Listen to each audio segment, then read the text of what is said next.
Hello everybody and welcome back to the Ultimate Fashion History's Fave Film Fashion. In this episode, throw me the whip and I'll throw you the idol. Literally, because we're doing Raiders of the Lost Ark.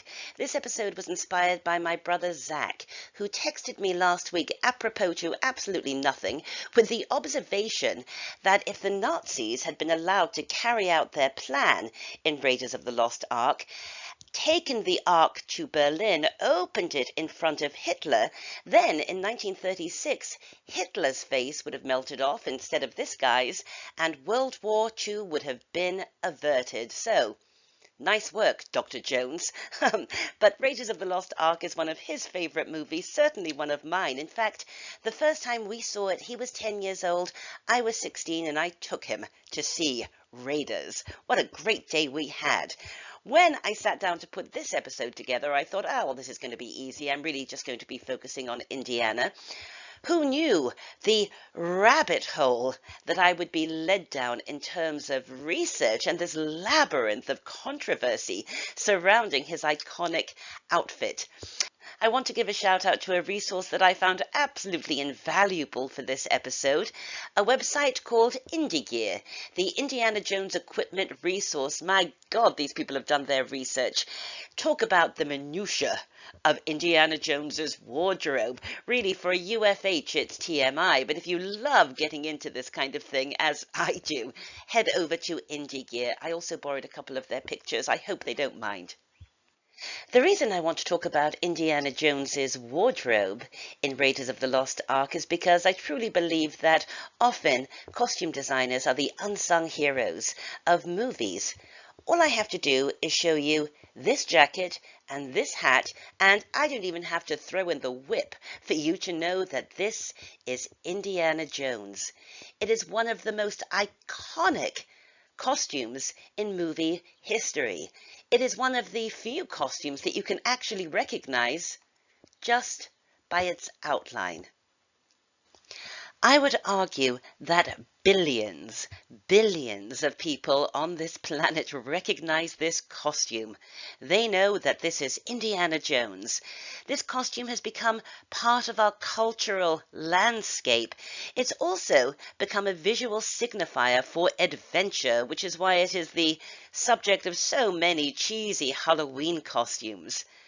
Put this outfit on a kid, he becomes Indiana Jones. Put it on a baby, he's set for adventure. You can get Indiana Jones costumes for your dog. People dress their cats as Indiana Jones. So everybody knows this costume. But I wonder how many billions of people who instantly recognize it even stop to consider that a person designed it. This person. Her name is Deborah Nadoolman Landis, although in Raiders of the Lost Ark she's simply billed as Deborah Nadoolman because she had yet to marry John Landis, the director. She's actually Dr. Deborah Nadoolman Landis.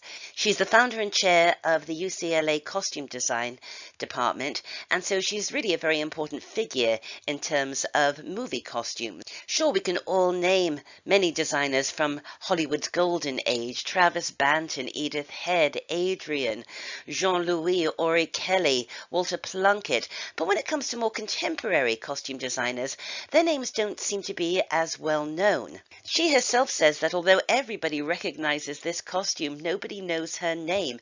She also designed another rather iconic outfit you might recognize. This one.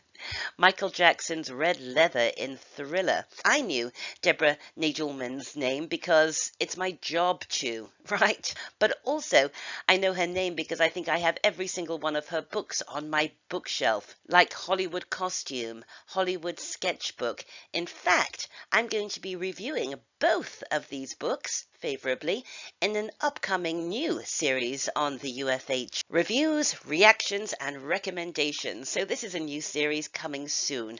There we go. Plugging UFH on UFH. Quite despicable. Back to Indy. Now, the photo I just showed you of Deborah was a recent photograph. When she was hired for Raiders of the Lost Ark, she was only about 28 years old, so this was a big movie for a young costume designer. When she first met with Steven Spielberg, he presented her with a sketch that he had done of his vision of Indiana Jones. And here it is. What was she supposed to make of this? It's like a child did it. It's sort of adorable, isn't it? Fortunately, he also asked that she watch 2 movies that he had used as inspiration for Indiana Jones. Secrets of the Incas, starring Charlton Heston, 1954, and China, starring Alan Ladd, 1943. And when you see Charlton Heston and Alan Ladd in both of these movies, you will agree with me that really they were the prototypes for Indiana Jones. Deborah Nadoolman then made her own costume sketch, you see here, and what I love about this is her note on it. Basic outfit worn throughout movie. Basic? Hardly. Wait till you hear how much time and thought and energy and effort and trial and error went into creating this iconic basic outfit. Let's start with the jacket. I actually have notes here. Can you hear that? That's me with my notes. This is a very complicated story. Deborah knew she wanted a jacket with an action back, a jacket with a flap on the back for Indiana to store his whip. Mock-ups of the jacket were originally created by Western Costume, and they were based on a World War II A2 jacket, but without the knit at the hem and the cuffs. Then these mock-ups and Deborah's ideas were taken to Berman and Nathan's, the costumiers in London, who were supplying the costumes for Raiders of the Lost Ark, and they commissioned Peter Botwright from Leather Concessionaires to create what is now known as the Hero jacket. Now, of course, this jacket on the right is far too new looking, and the night before filming started in France, Deborah sat by the pool of her hotel with a wire brush and a Swiss Army knife and distressed the jacket herself. Fun fact, the army knife she used was on loan from Harrison Ford, who always carried one. So I think it's kind of cool that all of those little rips and snags and tears you see in his jacket were created with his own army knife. Also, the zips were painted with a brass-colored paint because on film they looked too new. In total, 14 jackets were created for Raiders of the Lost Ark, some specifically for stunts and stuntmen, but Harrison Ford definitely held on to one jacket and one hat, and I'll explain how I know this later. All right, let's handle the hat, this iconic fedora. Now, this is the topic of a lot of contention and argument amongst the Indy crowd. The hat was actually created by London milliners Herbert Johnson. The people at Herbert Johnson maintained that Harrison Ford is simply wearing their poet model. However, Dr. Nadoolman Landis maintains that, in fact, she took their model called the Australian and completely adapted it. The crown was too high, the brim was too large, she had to shave the brim so that you could see Harrison Ford's eyes, and just sort of played around with it until she arrived at Indiana Jones's hat. Either way, this fedora had to be distressed, and a lot of time was spent distressing this hat with grease, with dog hair. This hat really got kicked around, and I love that because one of the things that I object to, and as you know, those of you who watch UFH often, I rant about a lot of things, is when you see a period drama set in a time in the 20th century where men wore hats, the hats always look so new and as if they are just sort of plonked on the top of people's heads. I loved the costumes in Mad Men, but I didn't like the way the hats looked so new and were just kind of plonked right on the top of people's heads. No, in the era when men wore hats, they had a relationship with their hats. They were always pulling down on them and squishing them and squashing them. And Indiana Jones's fedora really looks like this was a hat that belonged to a man and that he loved it and wore it and played with it constantly. But all of Harrison Ford's wardrobe in Raiders of the Lost Ark was completely on point and historically accurate, down to his light khaki, sort of stone-coloured 1930s issue tropical kit safari shirt with the epaulets at the shoulder and the two bands running vertically down the front, just like this real-life 1930s adventurer off on safari. The attention to detail in the wardrobe in Raiders is wonderful. For example, the khaki webbed belt that Indiana wears to keep his pants up.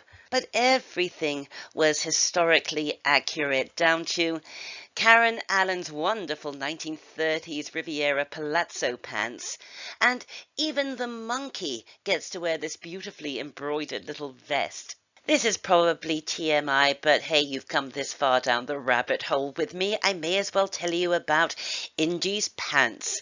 They were replicas of World War II Army and Army Air Corps officer trousers known as the Pinks, khaki wool twill, 7 belt loops pleated with a button fly and a military hem, which means the front of the hem is 1 inch higher than the back, with 2 scalloped pockets at the back.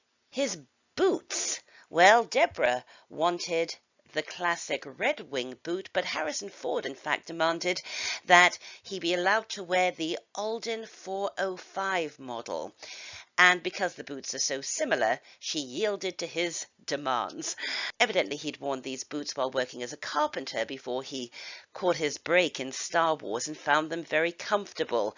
And let me thank again IndyGear.com for this incredible detail and research. I couldn't have done this episode without them. Moving on. I want to talk a little about the palette used for Indiana Jones's wardrobe because Deborah speaks about it often. It was a very deliberate choice to costume him in brown. Had she gone all khaki, for example, it would have looked too military. Black would have looked too sinister. Grey is a cold colour. And she says that she chose brown because brown is a colour that evokes warmth and sympathy. And I find that really interesting. I suppose that because he's such a wise, cracking kind of character, she wanted to make sure that warmth and sympathy was communicated via palette. And this palette of these varying hues of browns was also brought through to his classroom wardrobe, this lovely brown 3-piece suit. But I always think that on some level, maybe even subconsciously, Deborah was surely influenced by another famous 1930s adventurer, Amelia Earhart. If you'd like to learn more about Amelia Earhart, oh yes, there's a 20th Century Style Icon episode on her on the Ultimate Fashion History. I have got to stop plugging UFH on UFH. It must be so annoying. I know it annoys me. Speaking of Indiana Jones in the classroom, I want to share with you an image that I mocked up and that I show my students the first day of class every semester to remind them that learning fashion history is an adventure. See what I did there? Look at the blackboard. I love that. It's so cool. They don't care. And I'm still waiting, by the way, for a student to do this, to write love you on their eyelids. Hasn't happened yet. But maybe they have written it on their hearts. Remember towards the beginning of the episode I said that Harrison Ford definitely had at least one of the jackets and one of the hats because he donated his to the Smithsonian Institute, and there it is at the Smithsonian where it lives in the pop culture section. Well, I hope I've thrown some light onto just how much time and thought and care and energy goes into creating movie costumes, and if any of you would like to challenge me to that Nepalese drinking game, I'm up for it. I hope you've enjoyed this episode on the Ultimate Fashion History. You can contact me through my website, amandahalley.com. Like us on Facebook, as they say. Better yet, join our Facebook group. We always have loads of fun over there. Stay up to date with new episodes. Simply click the little bell under the channel art, then click Send Me Notifications, because I'm back every week with new episodes. But first, you have to click that little circle to subscribe. And as always, thanks ever so much for watching. Bye for now.